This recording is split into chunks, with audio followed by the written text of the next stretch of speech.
Vamos lá, gente. Então, tudo bem com vocês? Bom dia para todo mundo de novo. Deixa eu ver aqui o chat. Bom dia, quem me deu bom dia?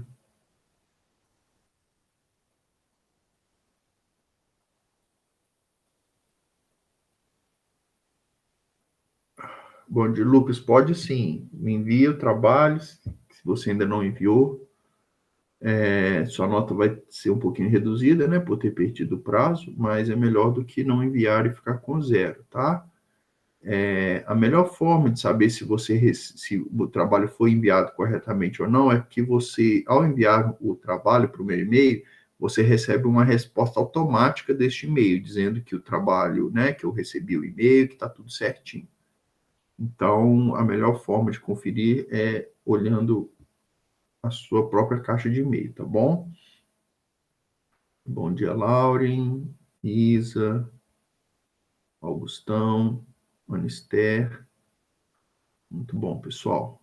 O que acontece? Hoje a gente tem previsto no nosso calendário a nossa segunda atividade avaliativa oral. Mas assim, ela está bem tranquila, tá? Essa atividade de vocês, ela está bem tranquila. A do primeiro ano e a do terceiro ano não estão tão tranquilas assim. Mas a de vocês é bem fácil, eu vou falar, né? Vou fazer a primeira chamada, depois eu explico certinho como é que vai funcionar. Eu tenho certeza que todos vocês vão tirar de letra. Para essa atividade, você deve voltar ao capítulo 3, tá? Então, só para ir antecipando aí, você já localiza o capítulo 3 do seu material, já fica com ele aberto aí, porque é o conteúdo da nossa atividade, tá bom? Então, vamos para a chamada. A Anistéria está aí, o Augusto também, o Breno. Cadê você, Breno? Tá. Se você não recebeu, Anistéria, me envia novamente, tá bom? Porque é um processo automático. Ele recebe, ele assim que ele recebe, ele te responde. Então, se você não recebeu a resposta, pode ser que tenha tido algum problema. Então, o Brenão tá aí. Cadê o Gabriel, hein? Gabriel tá presente. Dá um oi aí, um sinal de vida. Eu vi que ele está aqui, mas beleza, beleza. Gabriela, eu vi que ela está aí também, mas é bom ter a manifestação do aluno. Então, ótimo, Gabriela. Igor, Presente. beleza. Isabelle,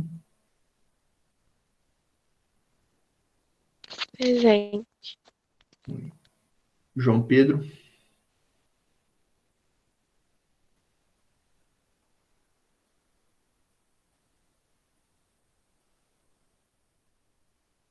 cadê o João Pedro?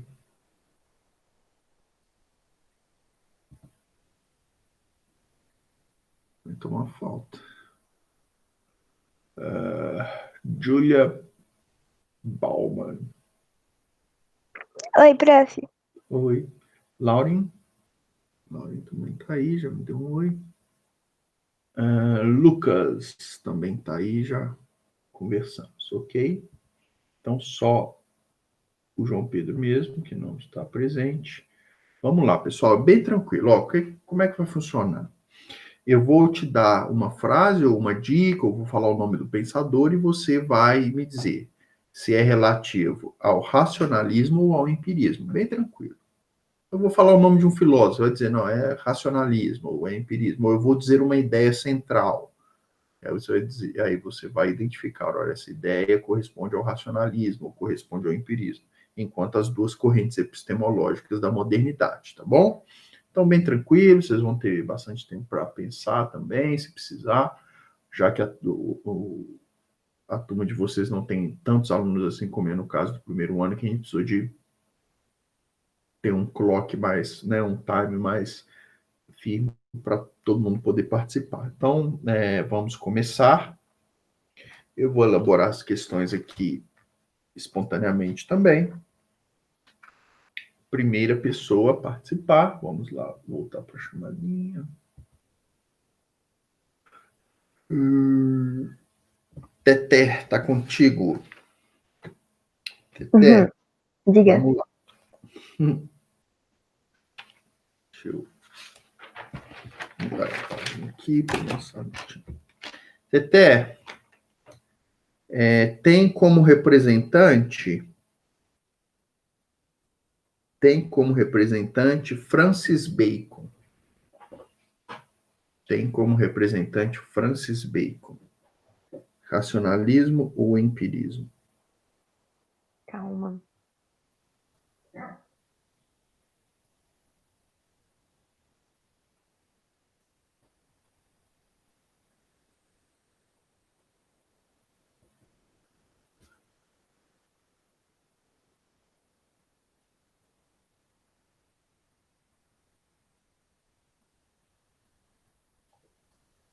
Prof, Oi. quanto tempo eu tenho? Um tempo razoável aí, né? Uns 30 segundos, tá bom? 40 segundos? 1 minuto? Calma, Francis Bacon. Sem pressa, você vai conseguir acertar. Eu acho que. Não precisa. Pode consultar o material, hein? Ah, tá. Pode. Abre lá. Capítulo 3. Não tem problema você consultar o material. Tem como representante Francis Bacon.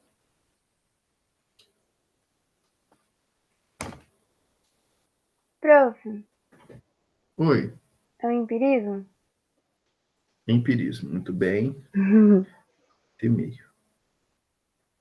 Segunda pessoa, Augustão. Augusto. Acredita que há ideias inatas. Acredita que há ideias inatas. Que são ideias inatas que já surgem com a pessoa desde o seu nascimento. A pessoa já tem a capacidade cognitiva desde o seu nascimento de produzir ideias. Racionalismo ou empirismo?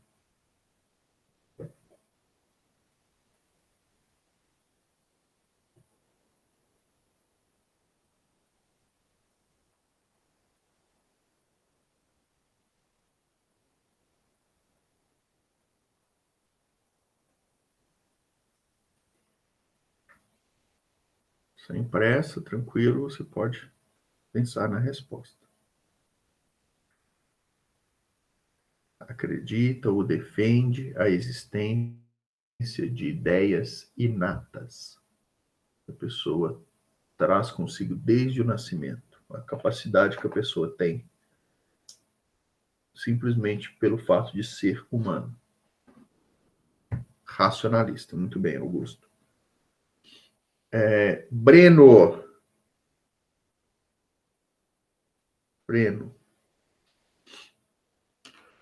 Um de seus representantes defende a teoria da tábula rasa.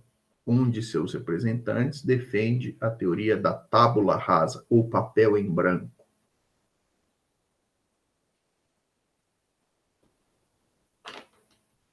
Empirismo ou racionalismo?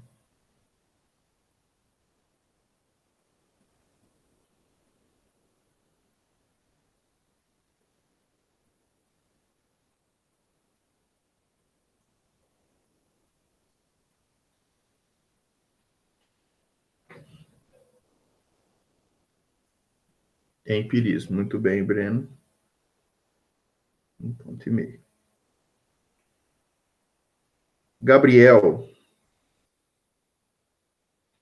Gabriel, meu parceiro, tem como principal representante René Descartes. Tem como principal representante René Descartes.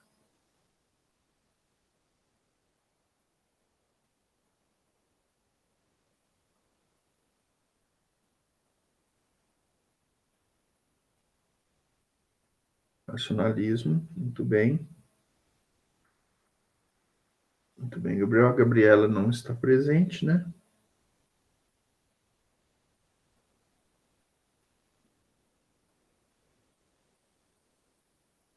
Igor. Professor, Igor. a Gabi tá sim. Ela no chat. Ah, tá aí? Quem que não está presente? Todos estão presentes aqui. Quem que eu dei falta? É Ah, só foi o o João Pedro, né? Me perdoa, Gabriela. É o João Pedro. Você está aí sim, desculpa. Gabriela, me responda. Tem como um dos seus principais representantes John Locke?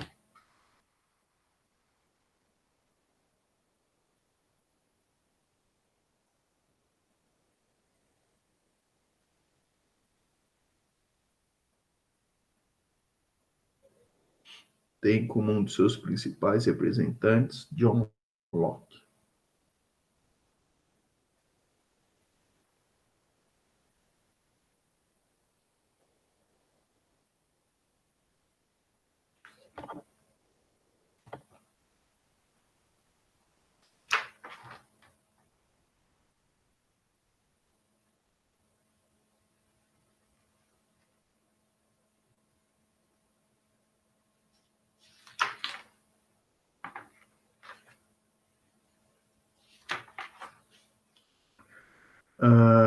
Júlia, eu já vou fazendo a sua pergunta. Ah, não, tem. Peraí, Júlia, não, gente. Igor, né? Igor, eu já vou fazendo a sua pergunta para que você já vá pensando, tá bom? Tá bom, professor. Enquanto a Gabriela responde qual das escolas tem como um dos principais representantes John Locke. Para você, a questão é o seguinte. Deixa eu pensar na pergunta também.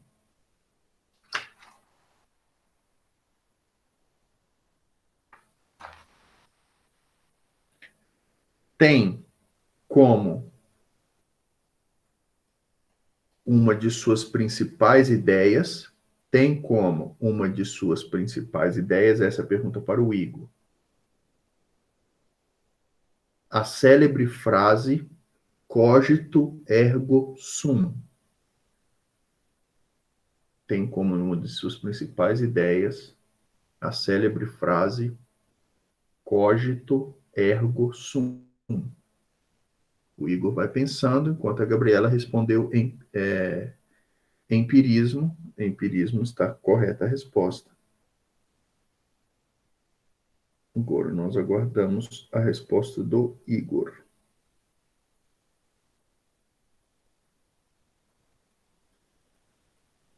Enquanto o Igor pensa na Professor, sua resposta. Oi, pode falar. seria o racionalismo?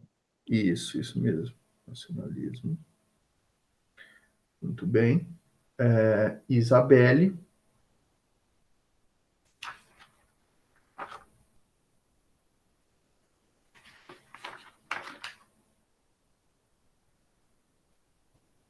Isabelle, a sua pergunta é: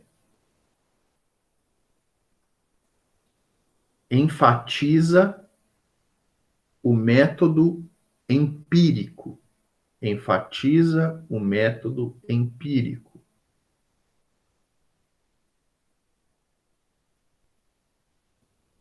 Bem fácil, hein?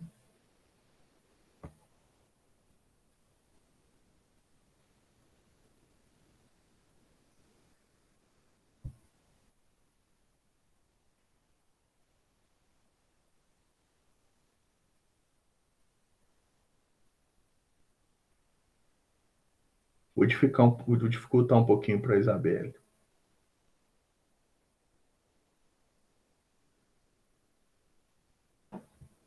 O método empírico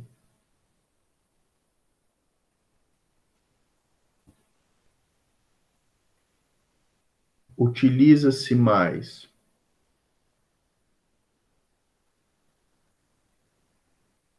do método dedutivo ou indutivo? Isabelle, o método empírico do qual você respondeu corretamente, origina-se o empirismo. Ele se utiliza mais do método dedutivo ou indutivo? Pode pensar na resposta, tá bom? Enquanto isso, eu faço a pergunta para a Júlia.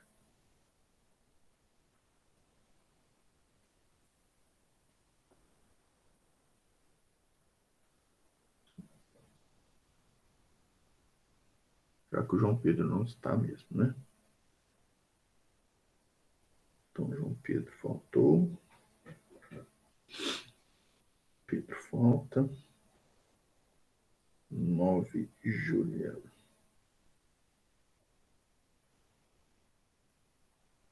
Júlia, tem como representante radical, tem como seu representante radical David Hume.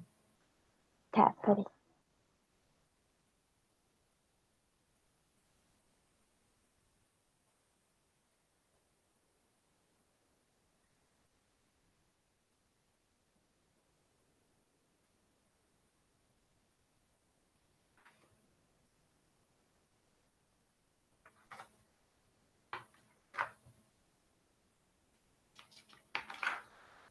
Prof, é empirismo? A Júlia acertou o método empírico e eu vi que a Isabelle também acertou. Parabéns, método indutivo. Agora, Lauren.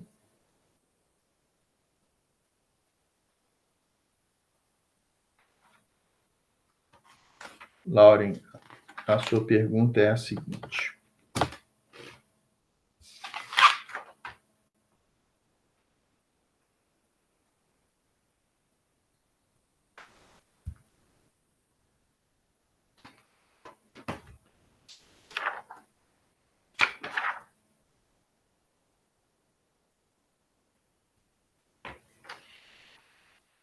Lauren, a sua pergunta é o seguinte. O seu representante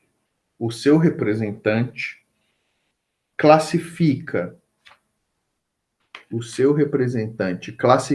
as ideias entre simples e complexas.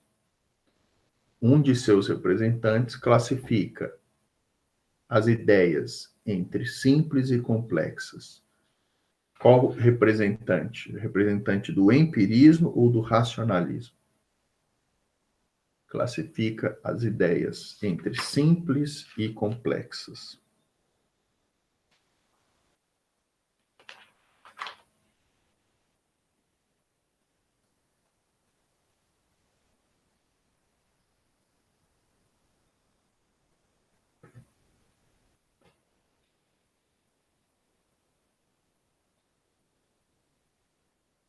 Lucas, já vou te deixar a sua pergunta também. Lucas, afirma que a pessoa nasce sem nenhuma ideia prévia. Afirma que a pessoa nasce sem nenhuma ideia prévia. Lauren, você acertou o pensador. Esse pensador está ligado a qual corrente? Empirismo ou racionalismo? Lauren deve me responder empirismo ou racionalismo. Muito bem, Lauren, parabéns, 1,5 ponto. E o Lucão, falta responder.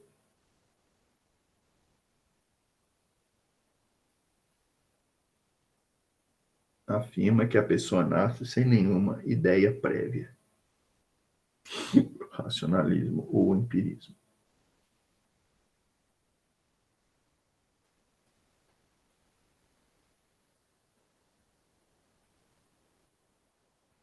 Vamos lá, Lucas, na página 15. Isso, muito bem. Empirismo, muito bem. Parabéns, todos vocês acertaram. Fechamos, então, a nossa segunda atividade avaliativa oral. Faltou apenas a participação do João Pedro, que não estava presente. Pessoal, então, aproveitando aí esses minutinhos que nós temos para dar sequência, né, à nossa aula, eu quero só retomar, né? Eu acho que não vale a pena a gente iniciar agora o novo capítulo, vale a pena apenas a gente retomar o que nós tratamos na conclusão deste capítulo, que eu vou fechar hoje, que é o capítulo sobre Kant, né? A partir da próxima aula, nós entramos no capítulo 5, em que vamos tratar de Hegel, Marx e Nietzsche. Mas, antes disso, né, estou correto aqui na minha análise, é isso mesmo. Antes disso, esses minutos eu vou gastar aí para a gente, de fato, fechar o capítulo 4, que é o capítulo totalmente dedicado a Kant. Quando a gente fala que a gente tem um capítulo do nosso estudo totalmente dedicado a um filósofo só, né, apesar que no finalzinho aqui do capítulo ele vai falar um pouquinho de Stuart Mill, mas nem é conteúdo previsto no nosso cronograma, né? É só uma observação. Então, quando a gente tem um capítulo inteiro dedicado a um filósofo, você pode imaginar a importância que esse filósofo teve e ainda tem, obviamente, na história da filosofia. Então, quando nós tratamos desse importante filósofo, nós nos dedicamos a dois grandes pontos da sua filosofia.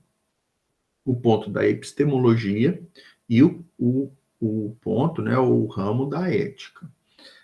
Quando nós falamos de epistemologia, nós procuramos apresentar para vocês como que o Kant ele tenta resolver o impasse que estava ocorrendo justamente entre as duas correntes que nós acabamos de fazer o trabalho, entre o empirismo e o racionalismo. O que o Kant vai dizer? Ele vai dizer que nenhuma está totalmente certa, nem a outra, e que nenhuma está totalmente errada. Nem uma está errada, nenhuma está totalmente errada, nenhuma está totalmente certa, simplificando aqui. O que ele vai tentar entender? Quais possibilidades há de alguma forma harmonizarmos as propostas dessas duas correntes e criarmos uma terceira modalidade de epistemologia, que é propriamente a epistemologia kantiana. O que ele vai dizer? O que o racionalismo tem de correto? Kant vai dizer, olha, o racionalismo tem de correto o fato de nós já nascermos com um aparelho cognitivo, a mente, uma capacidade intelectual que de fato capaz de captar as informações do mundo empírico, do mundo sensível, e transformá-las, né, ou captar os dados do mundo empírico e transformá-las em informações. Isso só é possível porque nós já nascemos com um aparelho cognitivo que tem essa faculdade, tá bom? Então, nisso, os racionalistas estão corretos, nós já nascemos com essa constituição.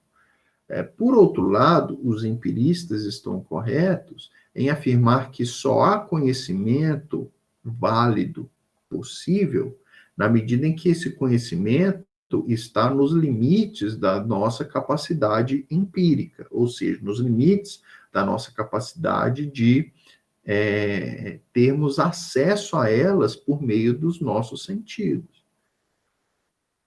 Então, então nós defendemos aqui os aspectos corretos das duas correntes. Agora, analisando com o pensamento de Kant, como que essas duas correntes apresentam erros? O racionalismo está errado em afirmar que há, sem o uso da experiência, a possibilidade de nós construirmos argumentos que vão para além desse mundo da experiência. Que Kant vai fazer, então, a crítica metafísica. Então, não há possibilidade de fazermos afirmações universalmente válidas, comprovadamente argumentadas, da existência de Deus, por exemplo, da existência da alma. Não é que Kant era ateu, não é isso. Mas é que ele dizia que o discurso sobre Deus ele não pode ser um discurso comprovado racionalmente, porque está para além da faculdade da nossa razão, que se limita aos dados que nós recebemos pelo mundo sensível. Então, se Deus nós não podemos ver, nem ouvir, nem cheirar, né, não temos contato imediato com ele, Então, nós não podemos transformar isso, vamos dizer assim, numa ciência, numa filosofia, num argumento racional. Então, nisso, Kant critica os racionalistas. Por outro lado, ele vai criticar os empiristas ao afirmar que, de fato, nós já trazemos conosco, desde o nosso desde a nossa constituição, desde o nosso nascimento, a possibilidade, o aparelho cognitivo, a condição de formatarmos a realidade, formatarmos os dados da realidade e transformá-la em conhecimento. Então, não é que o ser humano é uma tábula rasa. O ser humano ele já nasce com capacidades, percebe? E aí, então, Kant ele vai se opor ao empirismo e ao racionalismo, ao mesmo tempo que ele tenta, de alguma forma, tirar, burilar, lapidar ambas as correntes. Tá ok, pessoal? Então, isso é o pensamento de Kant nesse sentido. Lembrando que, quando falamos de empirismo, também nós citamos o trabalhinho que vocês fizeram sobre a nova revolução copernicana no pensamento, em que Kant vai dar a primazia ao sujeito que conhece do que ao objeto. Então, não é o sujeito que se adequa ao objeto, é o objeto que se adequa às capacidades cognitivas do ser humano. Isso Kant vai chamar de giro copernicano no pensamento. Né? Lembrando também as divisões que o Kant faz em juízos analíticos e sintéticos e juízos a priori e a posteriori. Juízos analíticos são aqueles que são óbvios, em que o sujeito depende necessariamente do predicado, né? O exemplo que a gente dá é o triângulo tem 3 lados, só pode ser triângulo se tiver 3 lados, então é um juízo analítico. Dizer que o beto é composto de corpo é uma obviedade, porque se eu só posso ser beto enquanto ser humano se eu tiver um corpo.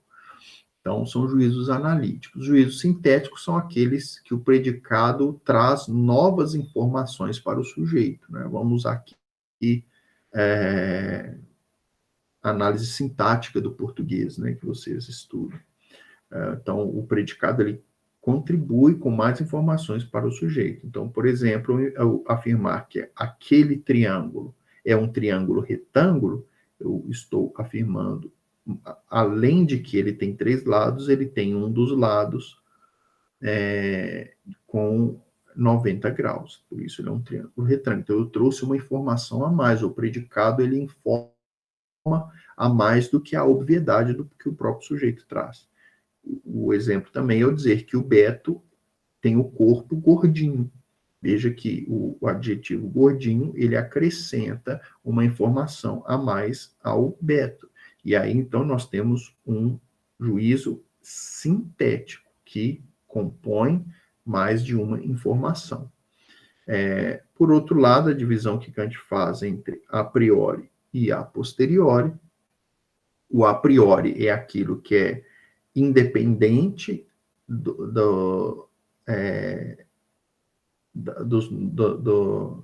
da nossa capacidade, ou independente do conhecimento empírico, ou independente das informações que nós captamos com os nossos sentidos, e o a posteriori é aquele conhecimento que ocorre necessariamente posterior ao uso que nós fazemos da nossa experiência. Né? Um juízo a priori, que nós podemos definir, que não depende necessariamente da experiência, e nós poderíamos afirmar, por exemplo, a matemática, enquanto conhecimento abstrato, em que nós podemos tirar conclusões, 1 mais 1 é igual a 2, sem o uso empírico. Por outro lado, um conhecimento a posteriori é um conhecimento que, sei lá, aqui nós temos uma variedade grande de possibilidades, né? Que é um conhecimento a posteriori. Você afirmar, por exemplo, que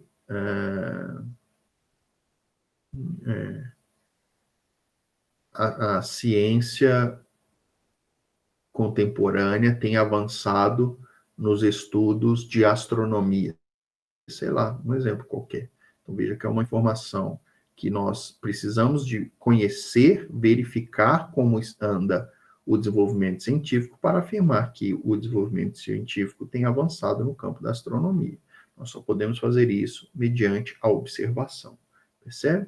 Então, essas são as 4 divisões, lembrando que elas podem se interrelacionar, e a grande questão que Kant apresenta é se há a possibilidade de haver conhecimentos ou juízos sintéticos a priori. Ele vai dizer que no campo da matemática, sim, ou seja, 1 mais 1 igual a 2 é um conhecimento sintético, e ele pode ser obtido a priori.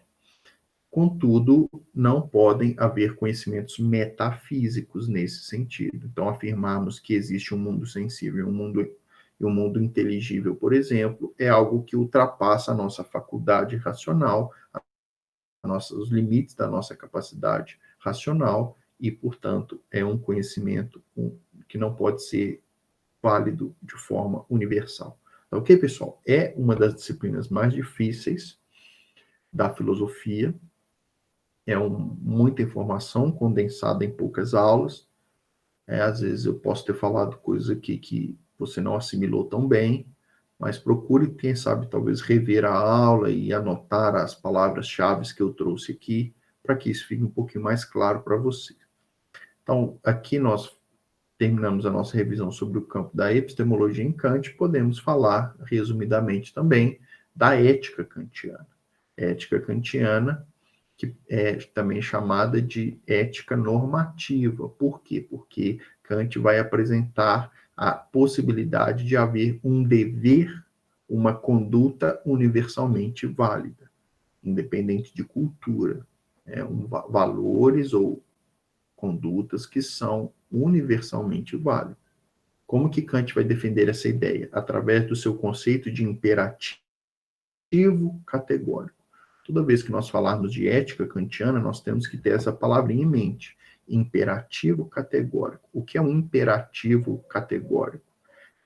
Tá vendo? É uma ética normativa. É um imperativo, é algo que se impõe a nós, pelo uso que nós fazemos da nossa razão.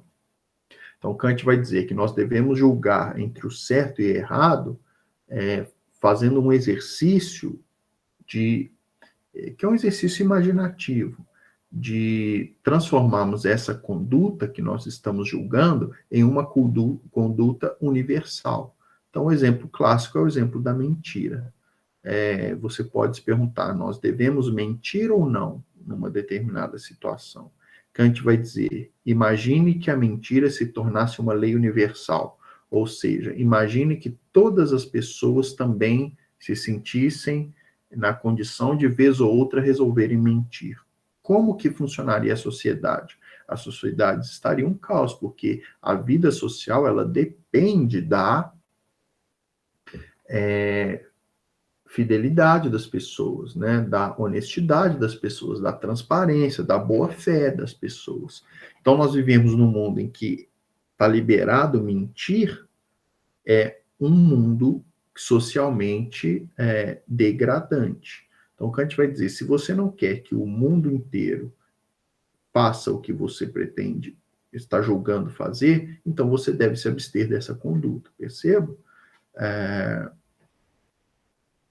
É certo ajudar um pobre, pensando de uma forma bem geral, é certo ajudar um pobre?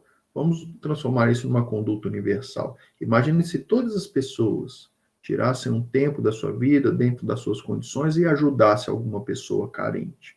Como que seria o mundo? Opa, o mundo seria muito melhor de ser vivido. Então, essa é uma atitude correta a se fazer. Perceba, obviamente eu estou simplificando muito o argumento, simplificando muito o raciocínio aqui, mas a ideia é essa. Sempre que tiver uma dúvida na conduta, lembrando que ética é o estudo da conduta humana, sempre que nós tivermos uma questão relativa à conduta humana, se é certo ou se é errado, nós devemos, para fins de entendimento daquela conduta, transformar aquilo em uma lei universal e ver se você gostaria que essa lei universal, ou se é correto que essa lei universal impere sobre todas as pessoas.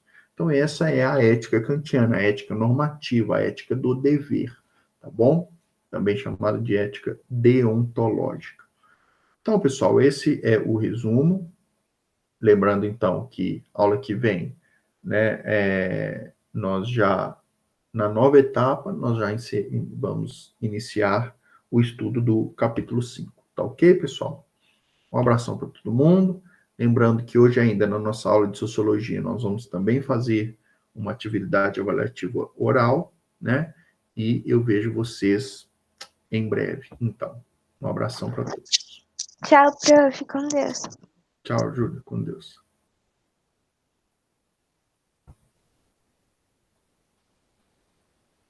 Valeu, Augusto. Tchau, Anister. Tchau para todo mundo.